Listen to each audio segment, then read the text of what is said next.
C'est la rentrée sportive, la rentrée scolaire, la rentrée professionnelle, bref, c'est la rentrée. Et c'est aussi la rentrée des rendez-vous du jeudi. Et ce soir, nous avons choisi un terrain de jeu un peu particulier, le terrain de foot de l'US Concarnoise. Donc on a choisi les footballeurs, pourquoi ? Parce qu'eux, ils ont fait leur rentrée il y a déjà quelques mois. Et donc aujourd'hui, on est venu faire un parallèle entre les coureurs et le footballeur.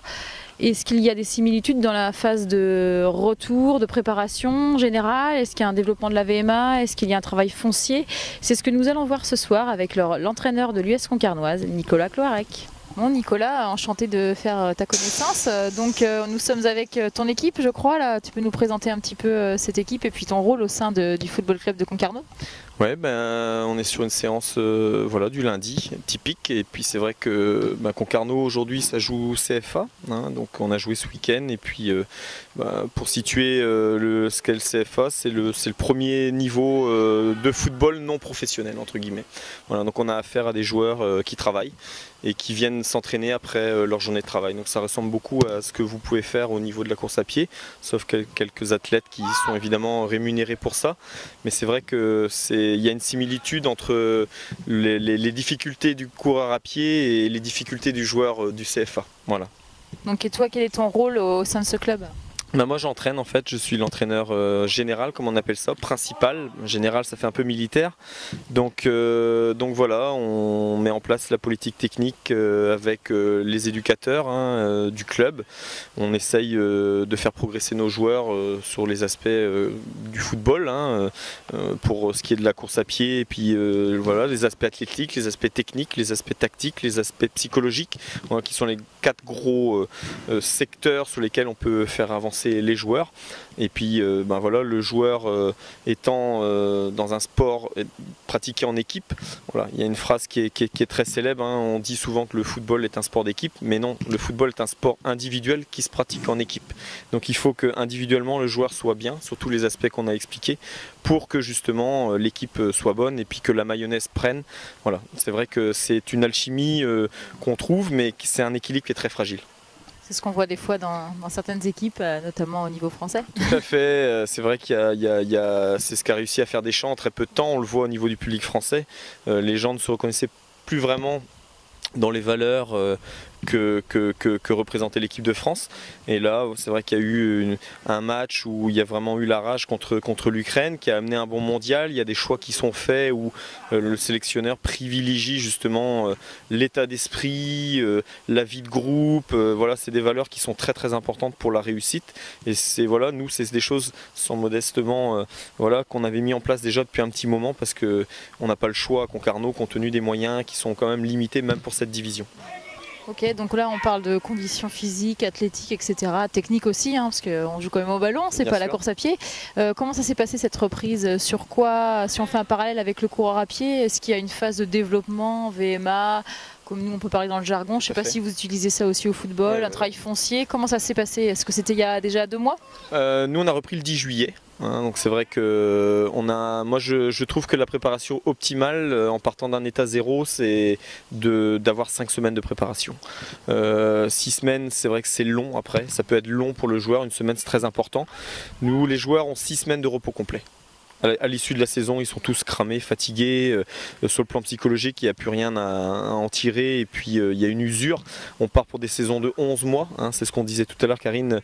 Il y a une spécificité. C'est vrai qu'on vise moins les pics de forme, mais on vise plutôt un aspect de santé optimum tout le temps, en fait. Voilà. Donc là-dessus, sur les 5 semaines, il y a vraiment 15 jours de travail au sens course à pied assez important, de travail foncier. Voilà, qui se passe, en général, c'est pas forcément la période qu'ils préfèrent. Et puis après, on essaye d'affiner en développant, aller très vite sur des blocs de 3 minutes, 1 minute 30, 30-30, et puis très vite aller vers le 15-15. Voilà. C'est vrai que après, il y a l'aspect préparation athlétique vraiment classique, j'ai envie de dire, et puis il y a la préparation athlétique intégrée, c'est à dire que nous, moi je travaille comme ça en tout cas, on essaye de faire courir les joueurs dans les jeux, parce que c'est vrai que c'est pas des garçons qui aiment courir, c'est à dire que vous aimez courir, mais eux ils aiment courir, mais ils aiment courir avec le ballon, donc c'est vrai que avec des jeux on a les mêmes effets. Voilà, on essaie de faire des jeux. Sur une séance, toi, que tu peux faire de 3 minutes où tu vas te faire très mal autour d'une piste, nous, on peut, à travers des jeux, faire des 3 contre 3 qui ont les mêmes effets sur le plan physique. Mais on apporte le ludique et ce qu'ils recherchent. Hein. C'est vrai. Tout à fait, on dit toujours je te coupe, mais on dit toujours que le court à pied, il court après quoi. Donc au moins le footballeur, il a un but, c'est le cas de le dire, mais il a le ballon. C'est vrai que si on commence à réfléchir à l'intelligence et au but des sports, sur pourquoi se font mal les sportifs, bon, on va en rester là, parce que nous c'est pareil, courir 90 minutes pour essayer de marquer un but, des fois ça peut paraître incongru, mais c'est vrai que bon, voilà, ce qui nous rassemble, je pense, c'est la passion et puis le sport. Voilà. Donc du coup, travail de développement de la VMA, hein, tu disais fractionné, ce qui est un travail de préparation physique générale, nous qu'on peut aussi avoir en course à pied. Alors ça va être du renforcement musculaire sous différentes formes aussi. Ouais, on passe des ateliers, hein, renforcement. En général, on passe des ateliers, on alterne les jambes avec le haut du corps, beaucoup de gainage aussi, beaucoup de travail isométrique, voilà, pour vraiment que les joueurs soient bien gainés et puis qu'on n'ait pas de blessés surtout. Moi, mon premier objectif, c'est pas de casser, c'est-à-dire qu'on a 20, 21 joueurs. Moi, j'estime qu'à la reprise, si j'ai un blessé, c'est que quelque part, on a mal fait notre travail, ou moi et le joueur, mais on n'est pas bon. C'est-à-dire qu'un joueur qui ne joue pas, c'est une solution de moins dont je me prive. Voilà. Donc aujourd'hui, il faut vraiment être minutieux. Voilà, il faut accepter. Je suis devenu beaucoup plus souple là en ayant un petit peu plus de métier maintenant sur justement le garçon qui sort de sa journée très fatigué. Voilà, c'est la simple chose que je demande aujourd'hui, c'est d'être prévenu suffisamment tôt pour que justement je puisse, comme on l'a là, faire monter un jeune pour qu'il prenne sa place et qu'on soit vraiment sur une séance cohérente, quoi. Voilà. C'est comme en course à pied, l'entraîneur, le rôle de l'entraîneur, c'est aussi d'adapter en fonction de l'état du joueur. C'est évident qu'il y a les soucis familiaux, il y a les soucis sociaux, il y a les soucis psychologiques, il y a les problèmes physiques, il y a les problèmes... Enfin, c'est infini. Alors après, voilà, ce qu'il faut, c'est pas avoir affaire à des tricheurs. On les démasque assez vite de toute façon. Il n'y en a pas ici, c'est pour ça que peut-être on réussit aussi, parce que c'est des mecs bien. Donc du coup, si on en revient toujours... Au parallèle, ouais. Quelles sont les qualités qu'on attend d'un footballeur? Parce qu'ils vont avoir à faire des matchs de 90 minutes, donc avoir une forme olympique, on a dit, pendant 10-11 mois. Qu'est-ce qu'il leur faut? Déjà, comme tu l'as dit, la spécificité pour moi, c'est qu'il faut qu'il dure, quoi. Donc c'est vrai qu'on est moins sur des pics, voilà, sauf sur certains matchs, comme la Coupe de France, où vraiment on essaie d'avoir un effet rebond et d'essayer de travailler sur la surcompensation. Il y a l'aspect prolongation aussi qui est très rare, il y a la gestion de l'hiver avec les terrains très gras aussi où il faut alléger la charge d'entraînement. Donc c'est vrai que le footeux déjà il joue quasiment sur 7000 m², hein. Donc il a moyen de se donner, ça se joue à 11, des fois il y a des matchs où on finit pas à 11, il y a des tas de choses. La qualité change en fonction du poste. Voilà, un milieu de terrain aujourd'hui à haut niveau, même ici, ça court 12 km par match à peu près, entre 10 et 12 km je pense. J'ai pas les stats, je filme pas parce que je suis pas un ayatollah, mais ça fait partie des évolutions qu'il faudrait avoir pour justement aussi leur donner des éléments. Un joueur qui joue là-bas, Maël Lilien, qui est vraiment un joueur qui a un volume, il a une VMA à 20, voilà, qui est assez rare pour un footeux. Voilà, c'est des garçons qui courent 10-12 km certainement dans le match. Après, il faut de l'explosivité. Et c'est toujours pareil, on travaille sur des qualités qui ne sont pas forcément en adéquation, c'est-à-dire que le joueur endurant doit aussi être explosif, il doit gicler, il doit être capable de sortir sur un ballon. Il y a le jeu de tête qui pompe énormément d'énergie aussi au niveau de l'explosivité et des sauts. Donc c'est vrai que la préparation physique est beaucoup moins pointue que l'athlète, mais elle est pour moi très très générale par rapport à toutes les qualités. Il doit durer, mais il doit être explosif, il doit courir vite, mais aussi courir longtemps. Enfin, on est dans des formes d'antagonisme. Enfin, c'est ce qu'il y a de passionnant aussi, c'est que voilà, moi j'ai vu au début où je débutais, où j'avais pas forcément la science infuse, je ne l'ai toujours pas d'ailleurs, me retrouver à faire des matchs où j'avais trop chargé et les joueurs étaient cramés le week-end. Et je savais que l'erreur venait de moi parce que la séance que j'avais sortie n'était pas adaptée à leur état de fraîcheur, etc. Et il y a un effet immédiat. Donc voilà, le constat, c'est le match, et puis après c'est une forme d'homogénéité plus que vraiment d'être très pointu comme vous pouvez l'être à très haut niveau en course à pied. D'accord, et puis c'est vrai, comme on dit tout à l'heure, c'est un jeu individuel et à la fois collectif, donc il faut doser il y a aussi entre les forces et les faiblesses de l'équipe. Tout à fait, il y a vraiment cet aspect-là, ça se voit beaucoup en Coupe de France quand les matchs sont longs et qui sont à Coupe de France, qui sont à prolongation, pardon. Voilà, il y a des joueurs qui craquent sur le plan physique, mais qui doivent se rester sur le terrain. Par exemple, quand on a fait ces 3 changements, il faut leur changer de place du coup. Enfin, il y a pas mal de petites choses, voilà. Mais c'est vrai que c'est ce qui rend passionnant ce jeu aussi, c'est que on peut être aidé par un partenaire qui vous aide à finir le match parce qu'il vient défendre avec vous, par exemple. En course à pied, il faut finir, hein. Donc c'est complètement différent. Mais c'est là où quand même je dirais qu'il y a l'aspect mental qu'on trouvera aussi bien en course à pied, et là peut-être que ça rejoint davantage cet aspect-là. Ouais, il y a une forme d'aspect psychologique qui est très important aussi. Moi j'ai quelques joueurs là, qui sont pour moi des garçons mais très très forts sur le plan mental, notamment mon Guillaume Janès qui est mon capitaine. J'en ai fait mon capitaine parce que je le connais justement. Mais c'est un garçon qui, même fatigué, qui ne lâche rien et qui va vraiment se surpasser comme peut le faire un athlète. Moi je découvre l'athlétisme aussi par l'intermédiaire de mon épouse, mais je l'ai toujours suivi, j'ai toujours aimé regarder les Jeux Olympiques et les grandes compétitions. Mais c'est vrai que moi ce que je trouve de remarquable dans la course à pied, justement, c'est cette passion, cette solitude parfois. De l'athlète qui s'entraîne et cette force de caractère qu'il faut avoir pour justement aller à l'entraînement et se mettre des cartons des fois. Moi c'est chapeau parce que ici on est davantage sur le groupe. L'esprit de jeu qui est un peu différent. Tout à fait. C'est vrai que je trouve que moi j'ai un ami qui était dans le vélo, je trouve que ça se ressemble vraiment au vélo, quoi. C'est vraiment le sport individuel, quoi. T'es pas bien, t'exploses, quoi. Et tu peux pas tricher, donc c'est ça qui est intéressant aussi. Et pour en revenir donc au foot, donc il n'y a pas de micro-coupure du tout après dans la saison. Une fois que c'est lancé, les joueurs on leur demande d'être à 90-100%, mais pas de micro-coupure. Il y a la trêve hivernale. Il y a la trêve hivernale et on essaie d'avoir une semaine. Alors c'est toujours pareil. On souhaite pas avoir de trêve quand on est entraîneur parce que le 32e de finale c'est le premier match de l'année. Donc ça veut dire qu'on est qualifié. Cette année par exemple on a arrêté, il faut le savoir, le 22 on a joué, certains garçons ont joué le 23 décembre et on a repris l'entraînement le 28. Donc c'est court. C'est très très court. Mais c'est pour ça que voilà, c'est ce qu'il y a de passionnant, c'est vraiment ça, de les tenir. Voilà. Aujourd'hui, moi je pense qu'à Concarneau, si le groupe se fissure au niveau de l'état d'esprit qu'est le nôtre, je pense qu'on connaîtra des difficultés. Donc le groupe fait plus à un moment donné que le fait d'être bien ou d'être hyper pointu dans la spécialité ou la spécificité, notamment au niveau physique et course à pied. C'est vrai que c'est des aspects qui différencient par rapport au sport de course à pied, je pense, qui est beaucoup plus individuel.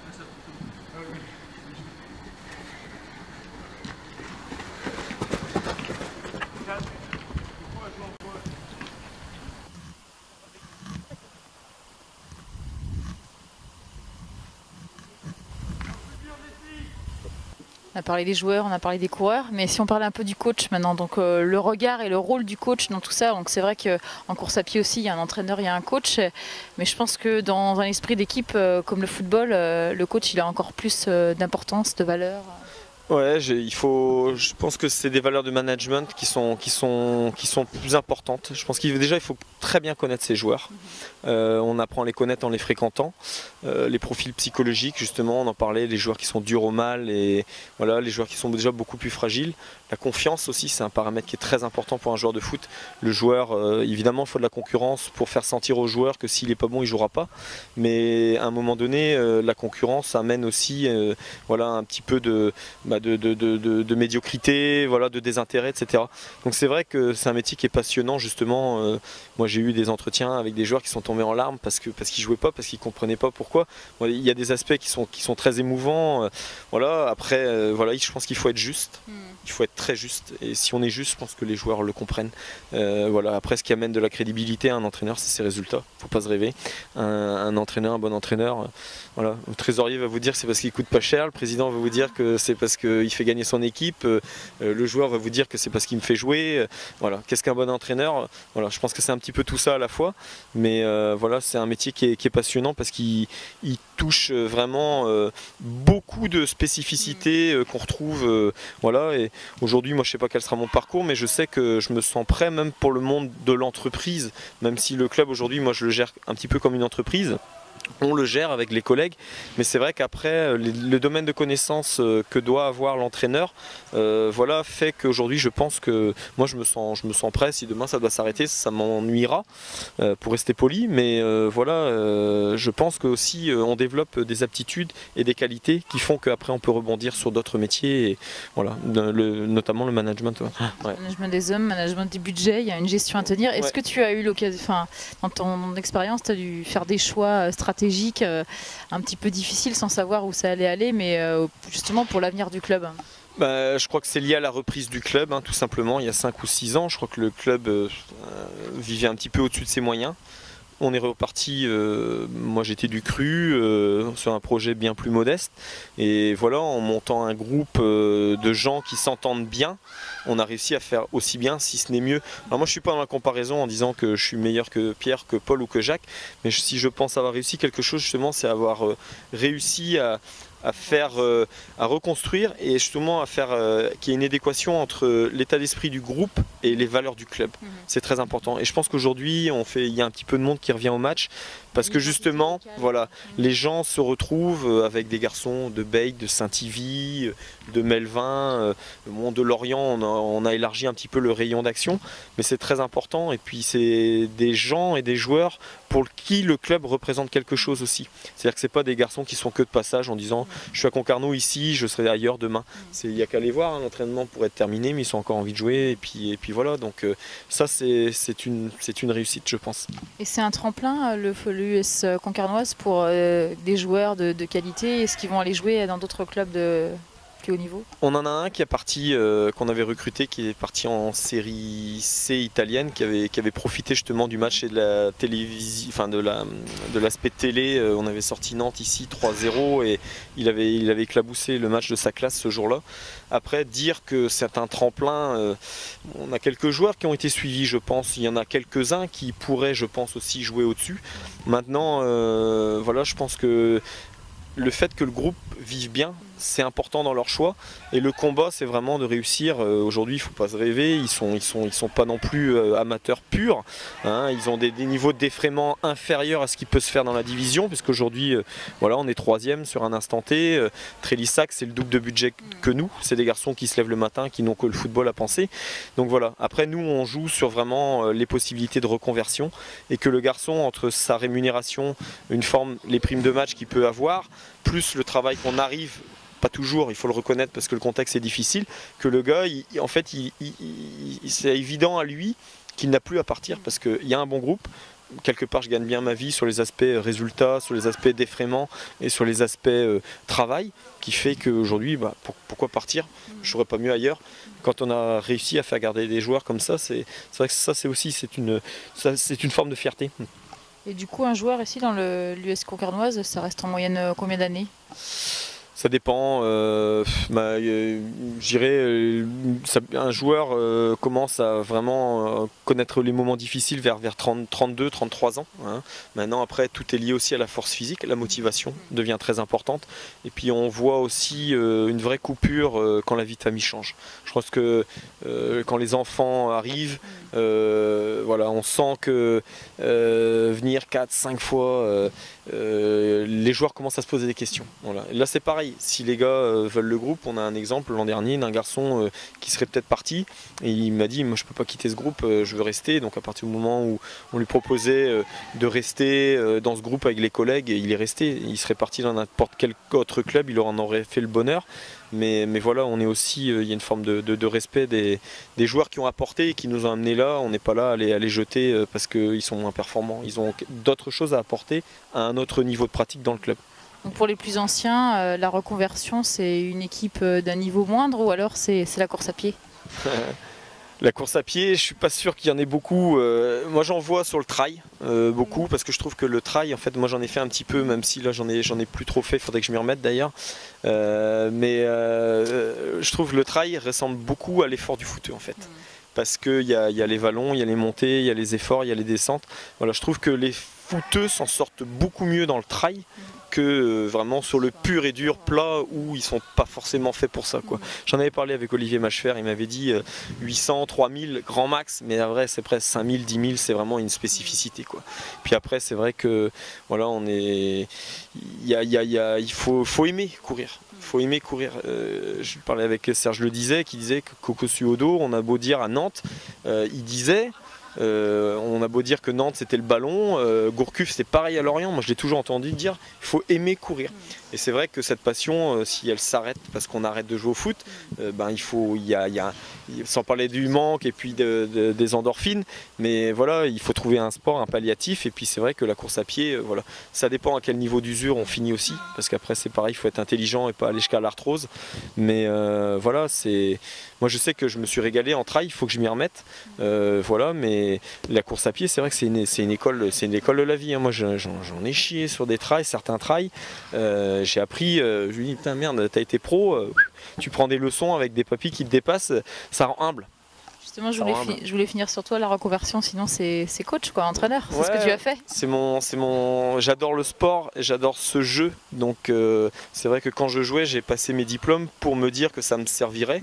L'opportunité, même si le mot est mal choisi, voilà, s'est présenté, et aujourd'hui je m'éclate. Juste pour repréciser, pour ceux qui ne te connaissent pas, peut-être à la caméra d'Yannou, ton parcours sportif. Bah moi j'ai joué à Caen, j'ai joué à Lorient surtout, voilà, et puis j'ai joué à Clermont-Ferrand. J'ai joué 7 ans à Lorient, on a fait les 2 premières montées du club en Ligue 1, la Coupe de France en 2002, et je suis parti 3 ans à Clermont pour jouer en Ligue 2. Moi je dirais qu'aujourd'hui j'étais un bon joueur de Ligue 2 et j'ai eu quelques matchs de Ligue 1, mais il fallait d'autres qualités, notamment au niveau athlétique que je n'avais pas, au niveau de la puissance. Voilà, mais j'ai fait un bon petit parcours qui me rend assez fier de ce que j'ai pu faire. Et puis voilà, donc voilà, j'ai pas de regrets, j'ai clôturé la boucle, et puis c'est vrai que j'ai fini mon parcours de joueur à Concarneau, mais voilà, je prenais plus trop de plaisir, et puis il était temps de passer à autre chose, justement, les enfants et puis notre vie. Voilà. Nicolas, pour terminer, objectif de la saison de ton club, de tes joueurs, qu'est-ce que tu en attends? Bah moi j'aimerais qu'on fasse mieux que les 2 ou 3 autres années qu'on a passées. Le club n'avait jamais réussi à tenir en CFA dans un passé récent. Les 2 dernières montées s'étaient soldées par un échec, donc on a déjà réussi nous à tenir le club. Voilà, 2 années de suite, on a fini 7, 8e. On a des conditions hivernales très compliquées qui vont s'améliorer en haut parce qu'on construit nous-mêmes une fosse là, qui va nous aider à passer l'hiver. Et derrière, voilà, moi j'aimerais qu'on finisse et qu'on se mêle à la lutte pour le titre. Voilà, je reste compétiteur dans l'âme. Si aujourd'hui on me dit qu'on fait une 3e place en championnat et qu'on fait un plus beau parcours, ça sera nuancé par la Coupe de France. Mais aujourd'hui, je pense que le club a le moyen de franchir le palier supplémentaire. Et ça serait intéressant de se frotter à la nationale et d'aller la chercher. Mais encore une fois, avec les mêmes valeurs. C'est ce qui est le plus important.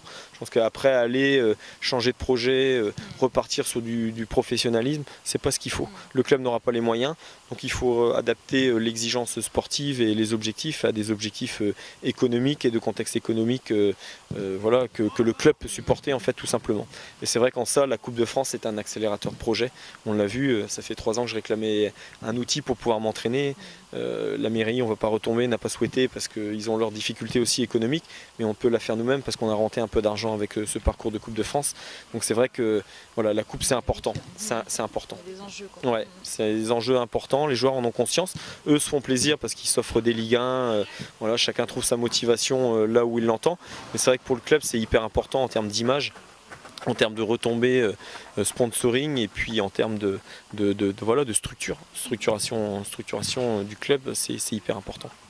Bon, et bien on va vous souhaiter à toi et ton équipe une belle saison 2014-2015, ça a l'air bien lancé là. Ouais, ça démarre bien, maintenant c'est à relativiser parce que je pense que les équipes qu'on a battues vont peut-être pas souffrir, mais vont connaître des difficultés. Donc il faut rester toujours attentif, ne pas s'enflammer. Et puis voilà, rester positif parce que c'est bien, ces matchs-là on les gagnait pas forcément l'an dernier. Donc c'est peut-être qu'on a passé un palier aussi au niveau de la maturité. Mais conserver nos valeurs et puis faire une meilleure saison chaque année. Et puis à force de voir disparaître les équipes qui sont meilleures que nous, ça sera peut-être nous qui serons appelés un jour à jouer à l'échelon supérieur. Ça serait sympa. Bon, merci Nicolas pour ce premier rendez-vous du jeudi. À bientôt. C'est parfait.